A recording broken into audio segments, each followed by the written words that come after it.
Hello students. In this class I am going to discuss about the lac operon. Basically, operon is a combination of genes which are transcribed at the same time using the same regulatory mechanism of the gene.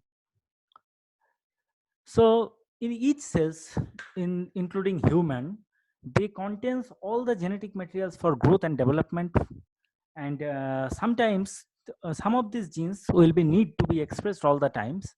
Those are known as the housekeeping genes, such as actin, and these are genes that are involved in the vital biochemical processes such as respiration, cell structure maintenance, and so on.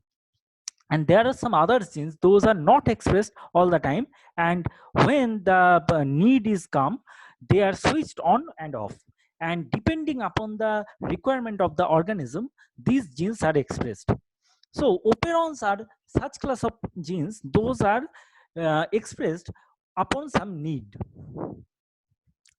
So the operon is a group of genes that are transcribed at the same time, and they usually control an important biochemical process. And these operons are only found in case of prokaryotes, as the prokaryotic system contains the polycistronic gene.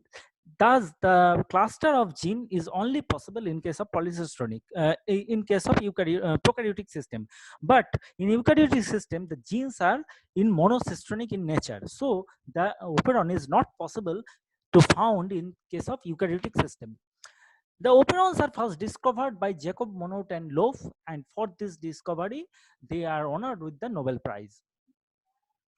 Lacoperon consisting of three genes, each involved in the processing of sugar lactose. Lactose is a disaccharide which is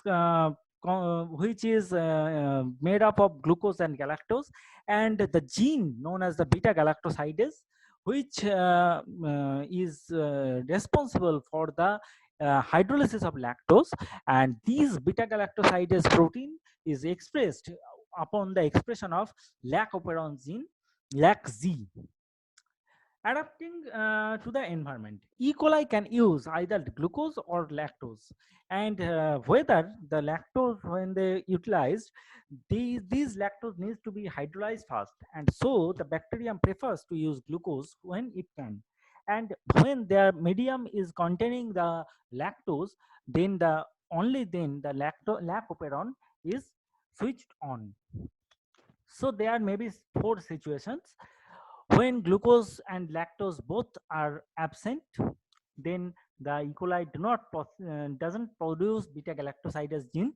When both the glucose and galactose are present, then E. coli doesn't produce beta galactosidase gene, because the E. coli will assimilate first the glucose, and after the glucose, all the glucose are assimilated by the E. coli, then only the lactose operon will be on. And third situation, maybe the glucose is present but lactose is absent. Then in this situation also, the lac operon will not be on, and when the glucose is absent and lactose is present, only then the lac operon will be on in E. coli to production of the beta galactosidase gene. So when lactose is absent, the repressor protein is continuously synthesized, and this is known as LAC-I protein. And these proteins sits on the operator site of the gene. And the repressor proteins, when it sits on the operator site, it blocks the promoter site where the RNA polymerase settles before it starts the transcription. And due to this blockage of RNA polymerase, no transcription of the lac operon genes are possible. When lactose is present, then a small amount of sugar allolactose is formed within the bacterial cell, and this feeds onto the repressor protein at another active site, and this active site is known as the allosteric site.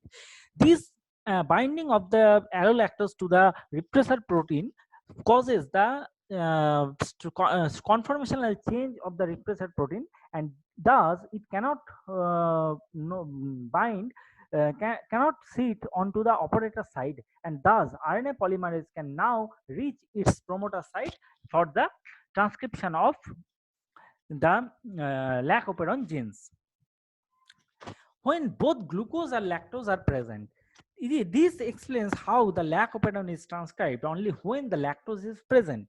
After the uh, after the assimilation of all glucose, the lac operon will be on. But until the glucose is present in the media, the lac operon is switched off, because this can be explained by a recent work that the glucose that is present inside the media, that will produce CAMP, which can bind with the lac repressor protein, and that's why the lac repressor protein can firmly sits onto the lac operator side, so that the transcription is switched off.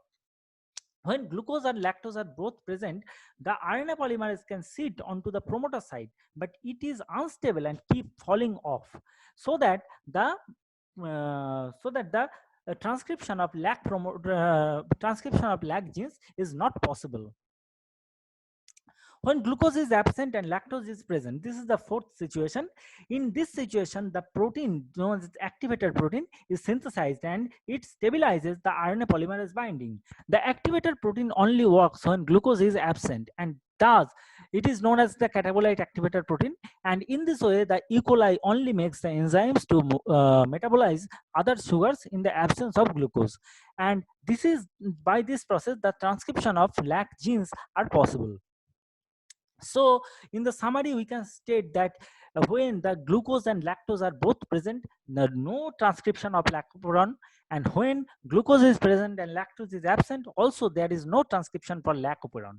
When both the carbohydrates are absent, also the lac operon is switched off, but only the presence of lactose and simultaneously the absence of glucose leads to the switch on of the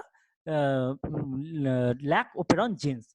So students, in these slides I have discussed about the lac operon. Please go through this slide, and if you have any query, you can ask me. Thank you.